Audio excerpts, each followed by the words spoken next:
हाँ तो दोस्तों, हम लोग आज पढ़ेंगे पॉलिटी के भाग 5 और हम लोग इस टॉपिक को पढ़ने से पहले हमारा चैनल बिहार जीनियस क्लासेस में आपका स्वागत है। और हम लोग पॉलिटी के बहुत सारे टॉपिक को देख चुके हैं और आज हम लोग पढ़ेंगे संघ के बारे में। किसके बारे में? संघ के बारे में। बहुत ही महत्वपूर्ण भाग और बहुत ही महत्वपूर्ण टॉपिक है एग्जाम पॉइंट ऑफ व्यू से।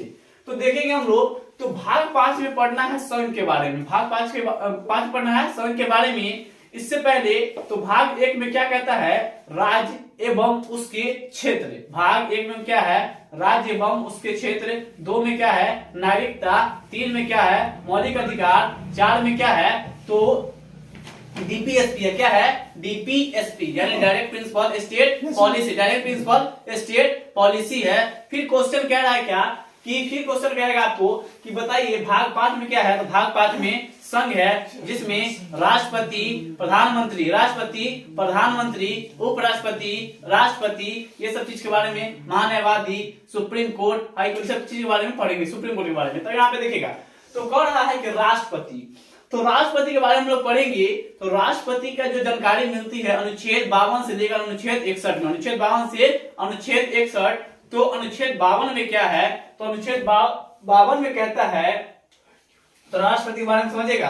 तो राष्ट्रपति जो होता है भारत का प्रथम नागरिक राष्ट्रपति को कहा जाता है। तो पूछेगा कि भारत के प्रथम नागरिक किसे कहा जाता है? राष्ट्रपति को। ठीक है। अब यहाँ पे कह रहा है कि कार्यपालिका का प्रमुख होता है। कार्यपालिका का प्रमुख होता है, लेकिन नाम मात्र का प्रमुख होता है। वास्तविक प्रमुख कौन होते हैं? तो प्रधानमंत्री। कौन होते हैं?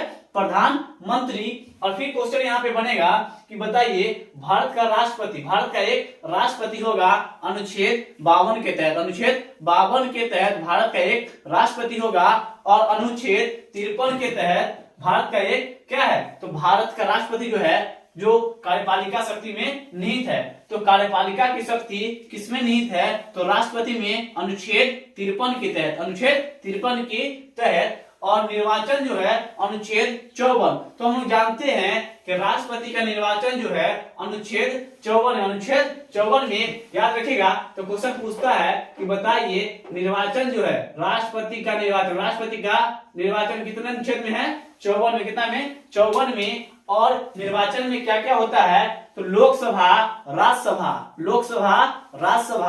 और विधानसभा के निर्वाचित सदस्य। विधानसभा के निर्वाचित सदस्य जो होते हैं, देखिए मनमोनित नहीं, निर्वाचित सदस्य होते हैं। और साथ साथ यूनियन टेरिटरी जो कुछ गिने चुने हैं, जैसे कहां पे? दिल्ली, पुदुचेरी और जम्मू कश्मीर के जो यूनियन टेरिटरी है, वहां के क्या होते हैं कि विधानसभा के भाग लेते हैं। तो अब यहाँ पे देखिएगा तो क्वेश्चन कर रहा है क्या कि लोकसभा, राज्यसभा, विधानसभा के निर्वाचित सदस्य भाग लेते हैं, साथ में यूनियन टेरिटरी प्रदेश भी ये क्या करते हैं? भाग लेते हैं इस चुनाव में। अब कह रहा है कि राष्ट्रपति का चुनाव कैसा होता है?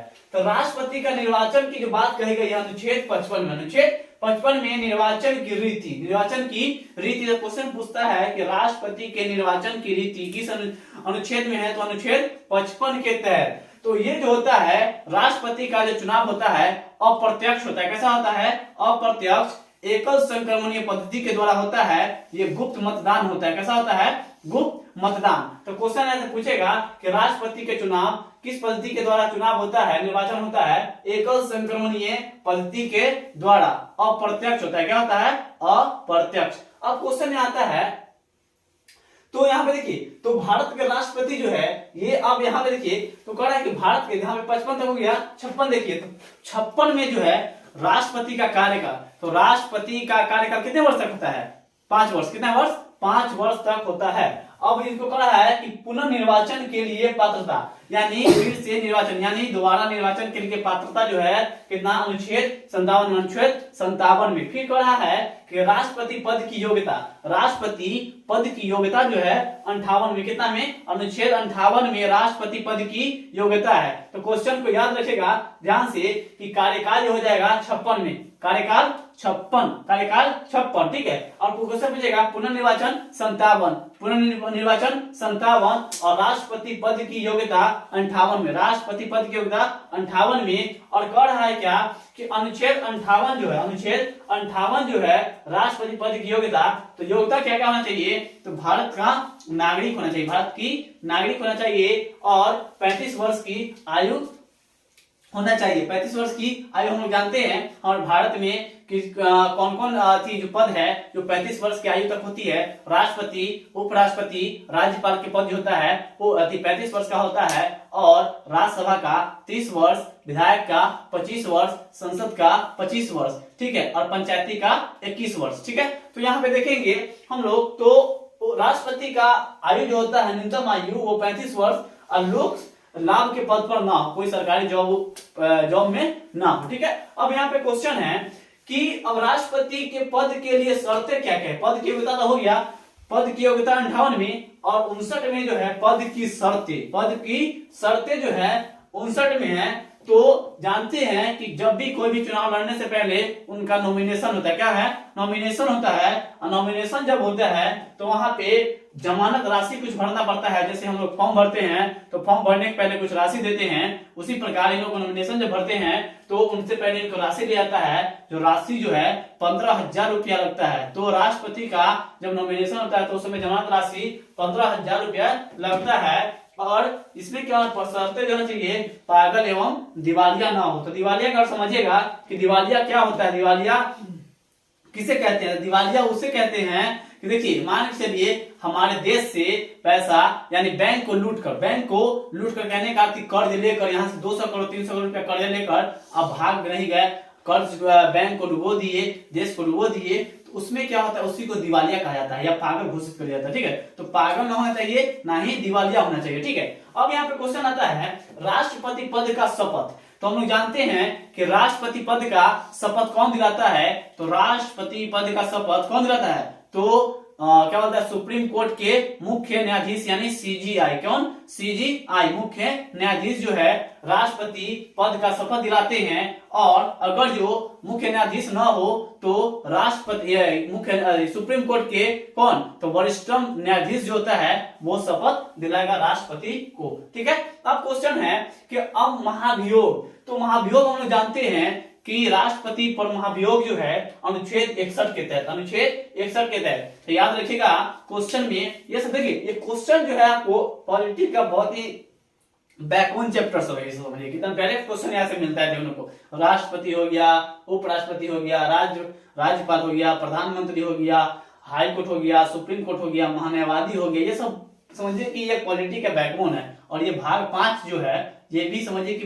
पॉलिटी का बैकबोन कहा जाता है। तो यहाँ पे जो भी हम लोग पढ़े कि बताइए कि कार्यकाल पूछता है कि राष्ट्रपति का कार्यकाल किस अनुच्छेद में है, तो कार्यकाल जो है 56 में कितने साल का कार्यकाल होता है, तो 5 साल का। फिर पूछेगा कि पुनर्निर्वाचन की रीति का कितने में है पात्रता के लिए, तो ये पूछेगा 57 में, कितना, 57 में। फिर पूछेगा राष्ट्रपति पद की योग्यता कितना में है, 58 में, राष्ट्रपति पद की योग्यता 58 में। और 59 में क्या है, राष्ट्रपति पद की शर्तें, राष्ट्रपति पद की शर्तें। और 60 में क्या है, शपथ, 60 में शपथ। और 61 में क्या है कि महाभियोग दिया गया, 61 में महाभियोग दिया गया है। अब यहाँ पे क्वेश्चन क्या है कि देखिए महाभियोग द्वारा किसको किसको हटाया जाता है, तो महाभियोग द्वारा देखिए तो राष्ट्रपति, उपराष्ट्रपति, मुख्य न्यायाधीश, ठीक है, ये सबको महाभियोग प्रोसेस से हटाया जाता है। तो महाभियोग पढ़ने से पहले हम देखेंगे कि महाभियोग होता क्या है। तो महाभियोग जो होता है, अगर मान चलिए हमको राष्ट्रपति या राष्ट्रपति के लिए महाभियोग लाना है, तो राष्ट्रपति आखिर राष्ट्रपति पर महाभियोग लगाया क्यों जाता है, ठीक है।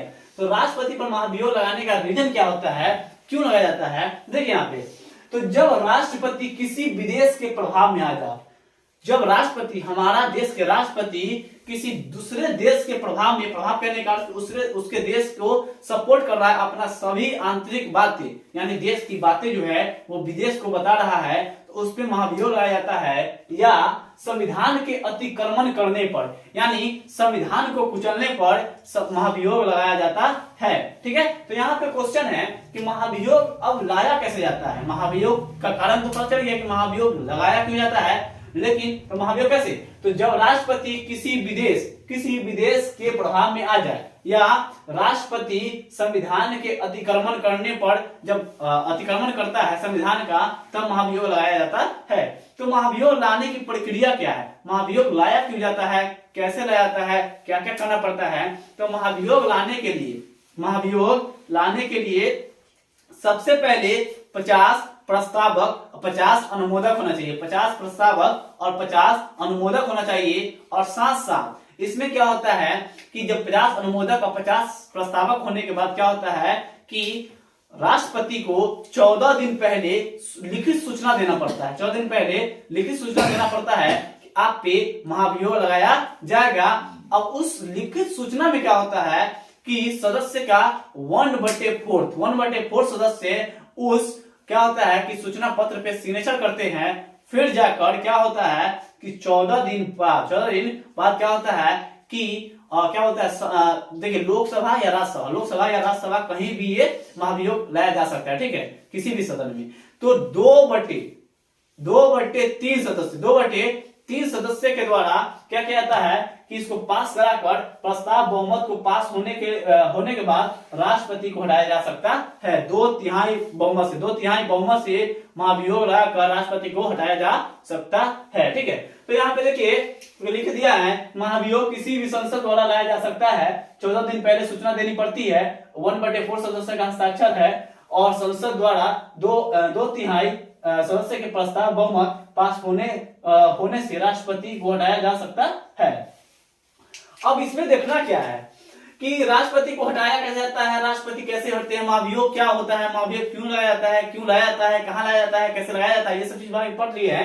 तो अब इसमें पढ़ना है कि नियुक्ति, तो राष्ट्रपति की जो नियुक्ति होता है, राष्ट्रपति की नियुक्ति नहीं, राष्ट्रपति किसको किसको नियुक्त करता है।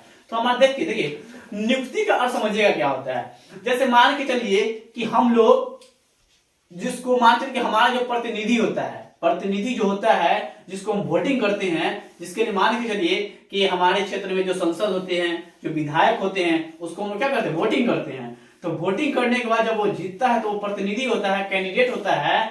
तो कैंडिडेट जब मान के चलिए तो वहां से एक चुना हुआ है, लेकिन हम लोग उसको क्या चुने हैं, नियुक्त नहीं किए हैं। तो नियुक्ति जो होता है, तो नियुक्ति बताते हैं कि प्रधानमंत्री को नियुक्त किया जाता है, प्रधानमंत्री, मुख्यमंत्री। देखिएगा तो जनरली कहीं भी मुख्यमंत्री के लिए चुनाव नहीं होता है, प्रधानमंत्री के लिए चुनाव नहीं होता है। तो इसमें होता क्या है, तो इसमें क्या होता है कि मान के चलिए कि आपको 200 सीट पर चुनाव हुआ, 200 सीट पे चुनाव हुआ और 200 सीट पे चुनाव होने के कारण मान लीजिए कि आपको 200 में 150 क्या आया, 150 आया, लगभग 100 प्लस आया, तो आपको बहुमत मिल जाएगा। 50+1 रहेगा, 50% + 1 रहेगा, तो आपको बहुमत मिल जाएगा। तो बहुमत मिलने के बाद क्या होता है कि जब बहुमत मिला तो उसमें क्या होता है कि जो बहुमत में होता है कि वो भी आदमी क्या होता है, शामिल होता है, उसी में से एक को चुन लिया जाता है। बहुमत दल के नेता जिसको कहा जाता है। बहुमत दल के नेता चुनने के बाद उसको प्रधानमंत्री या राज्य में मुख्यमंत्री बना दिया जाता है, ठीक है। तो यह सर्वसम्मति से, सभी के सम्मति से एक बहुमत दल के नेता चुने जाते हैं, जिसको प्रधानमंत्री या राज्य में मुख्यमंत्री चुना जाता है। इनको नियुक्ति होता है, कौन करता है, तो वो रहते क्या चीज है, तो या तो विधायक रहेंगे या संसद। जैसे अभी कौन है, तो नरेंद्र मोदी है, जो कहां से जीते हुए हैं, तो वाराणसी से, ठीक है। तो वाराणसी से वो संसद है, लेकिन उनको सभी सांसद सब मिलकर क्या है कि चुने हुए अपने बहुमत दल के नेता, और वो बने हुए क्या, प्रधानमंत्री। कोई प्रधानमंत्री के लिए स्पेशली चुनाव नहीं होता है, ठीक है, उसमें से चुना जाता है और वही बनते हैं। और उसमें भी क्या होता है, अब देखिए यहाँ पे तो कह रहा है क्या कि नियुक्ति संबंधी अधिकार। तो राष्ट्रपति नियुक्ति किसको किसको करते हैं, तो राष्ट्रपति जो नियुक्ति करते हैं प्रधानमंत्री के, सुप्रीम कोर्ट के मुख्य न्यायाधीश और हाई कोर्ट के मुख्य न्यायाधीश, सुप्रीम कोर्ट के मुख्य न्यायाधीश, हाई कोर्ट के मुख्य न्यायाधीश और महान्यायवादी को ही अटॉर्नी जनरल कहते हैं। अटॉर्नी जनरल क्या होता है, तो भारत सरकार का वकील कहा जाता है, भारत सरकार का वकील या विधि सलाहकार कहा जाता है। तो महान्यायवादी जो होता है ना, वो महान्यायवादी बनाया क्यों जाता है, कैसे नियुक्त किया जाता है, उसके पीछे भी कारण है। तो महान्यायवादी बनने के लिए सुप्रीम कोर्ट के न्यायाधीश की योग्यता होना चाहिए, सुप्रीम कोर्ट के न्यायाधीश के जितना योग्यता होना चाहिए। और राष्ट्रपति के नजर में कानून के सर्वव्यापक क्या होना चाहिए, जानकार होना चाहिए। ठीक है, तो सर्वव्यापक जो है ज्ञान होना चाहिए किसके नजर में, राष्ट्रपति के नजर में। तब जाके महान्यायवादी की नियुक्ति होती है, कितने के तहत, तो अनुच्छेद 76 के तहत महान्यायवादी की नियुक्ति होती है। अब यहाँ पे देखिए तो कह रहा है कि प्रधानमंत्री की नियुक्ति, सुप्रीम कोर्ट और हाई कोर्ट के मुख्य न्यायाधीश की नियुक्ति, और राज्यपाल की नियुक्ति, और सीएजी और महान्यायवादी की नियुक्ति बहुत सारे करते हैं, क्या होते हैं, चुनाव आयोग, इसे बहुत सारे करते हैं। तो यहाँ पे देखिएगा अपना एक लोकसभा भंग करने का अधिकार, लोकसभा को भंग करने का अधिकार किसको है, तो ये जो है आपको राष्ट्रपति लोकसभा को भंग कर सकते हैं। यही एग्जाम में देखिए बिहार पुलिस एग्जाम में आया था, मध्य निषेध के एग्जाम में था ये, कि लोकसभा को भंग कौन कर सकता है, तो राष्ट्रपति। कौन कर सकता है, राष्ट्रपति। ठीक है, ध्यान रखिएगा, लोकसभा को भंग करने का अधिकार, दोनों सदनों के संयुक्त अधिवेशन बुलाने का अधिकार। तो देखिए लोकसभा को भंग करने का अधिकार किसको है, तो ये है आपको अधिकार किसको है, राष्ट्रपति को। किसको, राष्ट्रपति को। और दोनों सदनों को यानी राज्यसभा और लोकसभा को संयुक्त बैठक बुलाने का अधिकार किसको है, तो ये जो है आपको राष्ट्रपति को है। और अध्यक्षता कौन करते हैं, तो लोकसभा के अध्यक्ष। और कह रहा है कि संचित निधि में व्यय करने के लिए, तो हम लोग जानते हैं हमारे देश का जो रिजर्व बैंक के रूप में पैसा जमा का संचित निधि में पैसा जमा होता है, वहां से जो पैसा निकालना है, वहां से अगर ये पैसा निकालना है तो सबसे पहले राष्ट्रपति से अनुमति लेनी पड़ती है, तभी जाकर आप संचित निधि से पैसा निकाल सकते हैं। ठीक है, तो केंद्र के अनुसार संचित निधि होता है, राज्य में राज्य के अनुसार संचित निधि होता है। तो ये सबका जितना पेमेंट है वो कौन देता है, ये संचित निधि से मिलता है। तो अब देखिए तो यहाँ पे है, तो अब पूछेगा कि बताइए भाई राष्ट्रपति का वेतन कितना है, 5 लाख। राष्ट्रपति का वेतन 5 लाख है। किसका है, राष्ट्रपति का वेतन 5 लाख, उपराष्ट्रपति का 4 लाख, उपराष्ट्रपति का 4 लाख। और याद रखिएगा तो उपराष्ट्रपति और लोकसभा अध्यक्ष, उपराष्ट्रपति और लोकसभा अध्यक्ष का जो पेमेंट होता है दोनों का सेम होता है, यानी 4-4 लाख है। क्या है, 4 लाख उसका भी, 4 लाख उसका भी, यानी उपराष्ट्रपति का भी 4 लाख और लोकसभा के अध्यक्ष का भी 4 लाख। फिर आता है सुप्रीम कोर्ट का मुख्य न्यायाधीश का, तो 2,80,000, 2,80,000। फिर आता है सुप्रीम कोर्ट के अन्य न्यायाधीश का 2,50,000, 2,50,000। फिर आता है हाई कोर्ट के मुख्य न्यायाधीश का 2,50,000, 2,50,000। फिर आता है हाई कोर्ट के अन्य न्यायाधीश का 2,25,000, 2,25,000। तो ये सबका इतना क्या है कि पर मंथ जो सैलरी मिलता है इन लोगों को, तो वही है 5 लाख, 4 लाख, 2.5 लाख, 2,80,000 सब है।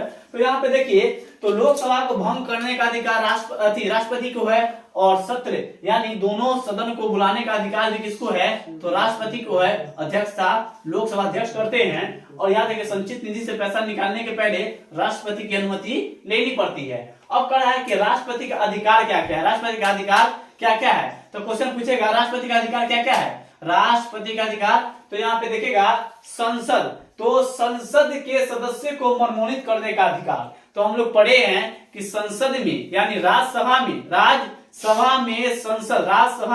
मनमोहित करने का अधिकार, राज्यसभा में मनमोहित करने का अधिकार, राज्यसभा में मनमोहित करने का अधिकार, राज्यसभा में मनमोहित करने का अधिकार किसके पास होता है, तो राष्ट्रपति के पास होता है। तो कितने सदस्य को मनमोहित करते हैं, तो 12 सदस्यों का जो कि सामाजिक कार्यकर्ता होता है। क्या होता है, सामाजिक कार्यकर्ता। देखिए सामाजिक कार्यकर्ता नहीं, मान चलिए कि कोई विज्ञान के क्षेत्र से है, फिल्म के क्षेत्र से है, कोई सामाजिक क्षेत्र से है, यानी 12 क्षेत्र से लगभग होता है। और वही क्षेत्र से 12 सदस्यों की मनमोहित करते हैं कौन, राष्ट्रपति। और एंग्लो इंडियन को भी करते थे, लेकिन ये 104वां संविधान संशोधन के तहत एंग्लो इंडियन को समाप्त कर दिया गया और वो खत्म हो गया। इसीलिए पहले था 552 सीट, अब 550 है। कितना है, 550। तो राज्यसभा के 12 सदस्यों की मनमोहित करते हैं कौन, राष्ट्रपति। राज्यसभा के 12 सदस्यों का मनमोहित करते हैं। अब इसमें क्या है कि तीनों सेनाओं का प्रमुख कौन होता है? राष्ट्रपति। कौन? राष्ट्रपति तीनों, यानी थल सेना, जल सेना, वायु सेना, थल सेना, वायु सेना और जल सेना। याद रखिएगा, अभी जस्ट जनवरी जो आया है, याद रखिएगा, तो क्वेश्चन पूछिएगा कि थल सेना दिवस कब मनाया जाता है? तो 15 जनवरी को। 15 जनवरी को थल सेना दिवस मनाया जाता है। और वायु सेना दिवस कब मनाया जाता है? 8 अक्टूबर। 8 अक्टूबर। और नौ सेना दिवस 4 दिसंबर को मनाया जाता है। ये सब दिवस का भी क्वेश्चन बहुत इंपॉर्टेंट होता है।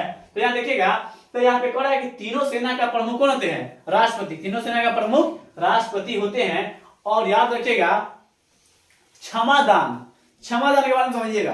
क्षमादान का भी शक्ति होता है किसके पास? राष्ट्रपति के पास। यानी मृत्यु दंड को माफ कर सकते हैं, फांसी को माफ करने की जो पावर होता है, शक्ति होता है, राष्ट्रपति के पास होता है। क्या होता है? राष्ट्रपति के पास अनुच्छेद 72 के तहत, और याद रखिएगा, अध्यादेश जारी करने का भी शक्ति इनके पास होता है अनुच्छेद 123 के तहत। 123 के तहत अध्यादेश जारी करते हैं कौन?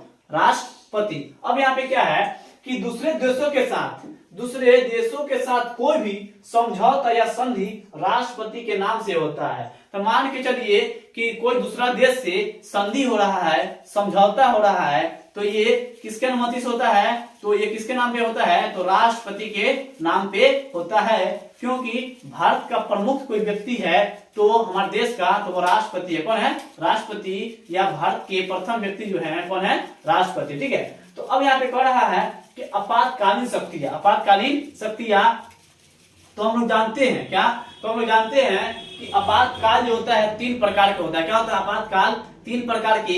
एक होता है राष्ट्रीय आपातकाल, एक होता है राष्ट्रपति शासन, एक होता है वित्तीय आपातकाल। ठीक है। तो वित्तीय आपातकाल यहाँ पे देखिएगा, तो क्वेश्चन कह रहा है कि राष्ट्रीय आपातकाल कितने अनुच्छेद में है? तो 352 में जो है राष्ट्रीय आपातकाल। तो राष्ट्रीय आपातकाल कब लगाया जाता है?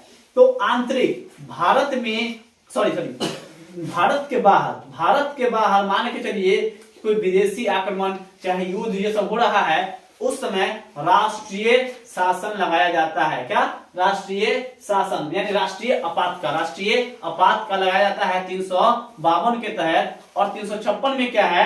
राष्ट्रपति शासन। राष्ट्रपति शासन जो है 356 में, तो 356 में जो है राष्ट्रपति शासन कितना में? 356 में। और याद रखिएगा, तो राष्ट्रपति शासन कब लगता है? तो देश में, हमारे भारत के अंदर, यानी देश के अंदर आंतरिक अशांति होती है। आंतरिक अशांति के कारण देश में राष्ट्रपति शासन लगाया जाता है अनुच्छेद 356 के तहत। अब आता है वित्तीय आपात। तो वित्तीय आपात हमारे देश में एक बार भी नहीं लगा है, और अनुच्छेद 360 में वित्तीय आपात की चर्चा की गई है। ठीक है। अब यहाँ पे देखिए, तो याद रखिएगा, क्वेश्चन पूछ सकता है ये सब कि बताइए राष्ट्रपति शासन अनुच्छेद कितना में है? तो 356 में, वित्तीय आपात 360, राष्ट्रीय आपात 352। ठीक है। तो याद रखिएगा, तो हम लोग जानते हैं कि हमारे प्रथम राष्ट्रपति कौन थे? राजेंद्र प्रसाद। कौन है? राजेंद्र प्रसाद। और यहाँ पे देखिएगा, निर्विरोध चुने जाने वाले, निर्विरोध, यानी निर्विरोध क्या होता है कि जिनके विरोध में कोई खड़ा ना हो, उसी को निर्विरोध कहा जाता है। तो निर्विरोध चुने जाने वाले जो राष्ट्रपति है नीलम संजीव रेड्डी। तो देखिए, आज हमारा लगभग राष्ट्रपति का टोटल टॉपिक समाप्त हो गया था। राष्ट्रपति समाप्त हो गया। अब आएगा उपराष्ट्रपति, प्रधानमंत्री, सुप्रीम कोर्ट, ये सब के बारे में डे टू डे आपको ये सब मिलते रहेगा। तो हमारा जो राष्ट्रपति के बारे में हम लोग कंप्लीट वीडियो देख चुके हैं। और इसमें क्या है कि अगर जो आप लोग को लगे कि हाँ कोई चीज की कमी है, तो आप कमेंट में जरूर लिखिए और हमें जरूर बताएं कि हाँ क्या चीज की कमी है, उसको यहाँ पे क्या किया जाएगा, सुधार किया जाएगा। ठीक है। तो आशा है कि आपको ये वीडियो अच्छा लगा होगा। तो इसके लिए तो हमारे वीडियो को लाइक, शेयर, सब्सक्राइब जरूर करें। जय हिंद।